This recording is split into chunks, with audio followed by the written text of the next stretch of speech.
अस्सलाम वालेकुम नाजरीन, रोशन पाकिस्तान न्यूज़ में मैं हूं अकील अफजल। आज प्रोग्राम को मैं होस्ट करूंगा। राशिद साहब आज कैमरामैन के फ़राइज़ सरअंजाम देंगे। और आज हम सुप्रीम कोर्ट ऑफ पाकिस्तान के साबिक वाइस चेयरमैन हमारे साथ होंगे, उनसे हम बात करेंगे।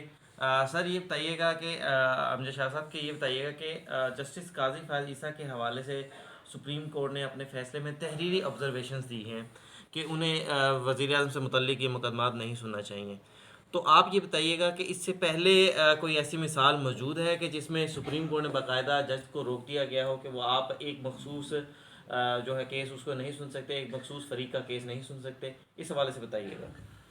इस तरह से है कि अब आज हमारी पाकिस्तान बार काउंसिल की एग्जेक्टिव कमेटी की मीटिंग है और उसमें और मेंबर्स को भी बुलाया गया है, और ख़ास तौर पे इसी मौजू पे कि काजी फ़ाइज़ ईसा साहब के साथ जो रवैया रखा गया है, इस पे बार काउंसिल अपना मौक़िफ़ देगी इसके बाद।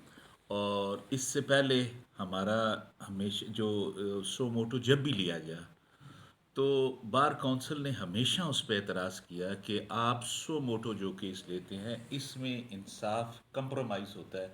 लेकिन सुप्रीम कोर्ट ने कभी भी हमारी इस बात को, कभी उन्होंने इस बात को अहमियत नहीं दी। और हम 184(3) के तहत जो अख्तियारात थे, इस पर सुप्रीम कोर्ट के रूल्स में अमेंडमेंट्स चाहते थे, जिस तरह से कि इंडिया में थी, जिस तरह और मुल्कों में हुई कि उन्होंने स्ट्रक्चर कर दी इस पावर को। लेकिन वो भी हमारी बात आज तक नहीं सुनी गई। रहेगी बात अभी जो फ़ाइज़ साहब के साथ जिस तरह से किया गया, ये मैं नहीं समझता कि जो इस वक्त प्रिवेलिंग सर्कमस्टांस या इस वक्त के जो हालात हैं उसमें किसी ऐसे जज को जिन्होंने सो मोटो लिया है, उनको आप उस केस का कंप्लेनेंट कह के उन्हें उस प्रोसीडिंग से अलग कर दें, तो मैं समझता हूँ कि ये को मुनासिब नहीं था। अच्छा अमजद शाह साहब, एक और चीज़, 7-8 साल मुझे भी हो गए हैं सुप्रीम कोर्ट ऑफ पाकिस्तान को कवर करते हुए।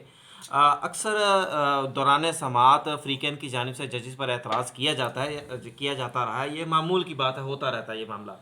लेकिन उसके ऊपर बेंच के जो जिन पर एतराज़ किया जाता है उनका भी, और जो साथी मेम्बरान बेंच के होते हैं दीगर जजेस, उनकी जानिब से भी यही मौक़िफ़ आया। जैसा कि जस्टिस काजी फ़ाइज़ा केस में जस्टिस एजाजुल एहसन के ऊपर एतराज़ किया गया, तो जस्टिस एजाजुल एहसन का भी मौक़िफ़ यही था, जस्टिस उमरता बंदयाल का भी मौक़िफ़ यही था कि जनाब आपका एतराज़ हमने सुन लिया, अब जज साहब की मर्ज़ी है कि वो इस बेंच में बैठते हैं या नहीं बैठते। ये उनका प्रोगेटिव है कि वो इस केस में उसको सुनना चाहते हैं या नहीं सुनना चाहते। लेकिन यहाँ पर बिल्कुल उसके मुखालिफ जो है मौक़िफ़ सामने आया, और कि जनाब के जज साहब को बैठना नहीं चाहिए।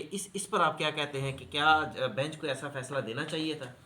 ये काफ़ी अरसे से ये रवायत चली आ रही है कि जो बेंच के मेंबरान हैं वो ख़ुद रिक्यूज़ कर देते हैं किसी भी केस में बैठने से या किसी एतराज़ की बुनियाद पर, और अगर वो फिर भी बैठना चाहें तो उन्हें कोई रोक नहीं सकता। ये तरीक़ाकार यही चल रहा था। तो यहाँ पर चीफ जस्टिस साहब का उन्हें रोक देना, मैं समझता हूँ कि शायद ये इतना को मुनासिब फ़ैसला नहीं। अच्छा सर, एक और अहम चीज़, जस्टिस काजी फ़ाइज़ा का एक ख़त भी मंजरेआम पर आया है जिसमें उन्होंने कहा है कि जनाब जो रवायत है, जो उसूल है, वो यही है कि बेंच में जब भी कोई केस सुना जाता है तो उसके बाद जो सीनियर मोस्ट जज होते हैं वो फ़ैसला लिखते हैं, और उसके बाद फ़ैसला सब जजेस को भिजवाया जाता है, उनसे दस्तखत लिए जाते हैं। लेकिन उन्होंने कहा कि ये जो मुझे वज़ीर आज़म के केस में सुनने से रोक दिया गया, ये फ़ाइल मुझ तक आई ही नहीं, और ये मीडिया पर बाकायदा सुप्रीम कोर्ट की वेबसाइट पर जारी कर दी गई है ये, और जो ऑर्डर था, तो इस पर भी उन्होंने एतराज़ किया कि कम से कम फ़ाइल पर मुझसे राय तो ली जानी चाहिए थी।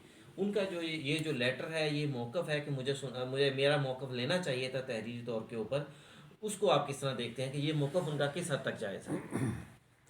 ये तो तरीक़ाकार तो यही है कि जब एक से ज़्यादा जजेस जो हैं वो इस किसी बेंच में बैठे होते हैं, तो वहाँ पे होता तो यही है कि जो सीनियर जज हैं वो और बाकी जजेस सारे फ़ैसला लिखते भी हैं और सारे उसको साइन भी करते हैं, चाहे उनका इख्तलाफी नोट भी हो तब भी वो फ़ैसला देख के उस पर साइन करते हैं। सर और ये नहीं हो सकता कि उनको फ़ाइल दिखाए बगैर, उस बेंच के जो मेम्बरान हैं उनको फ़ाइल दिखाए बगैर मीडिया पे हो, उसका इंक्वायरी होनी चाहिए और इस पर प्रॉपरली मतलब मैं समझता हूँ कि कार्रवाई सर होनी चाहिए। फैसला ऐसा जो फैसला होगा जिसमें बेंच में शामिल दीगर जजेस को से उनकी राय ही ना ली गई हो, उनको फ़ाइल ही ना दी गई हो, क्या वो फ़ैसला मुकम्मल फ़ैसला तस्वर किया जाएगा, या वो उसमें इख्तलाफ आ गया تو ہم کہہ سکتے ہیں کہ وہ جو فیصلہ ہے وہ اس طرح اس کو نئی قانون کے مطابق وہ جاری نہیں ہوا؟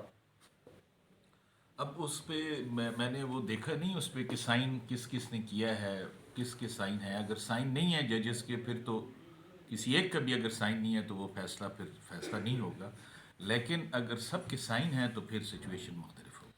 امجد شاہ صاحب، سر آپ کا بہت بہت شکریہ، آپ نے اپنا قیمتی وقت نکالا سر.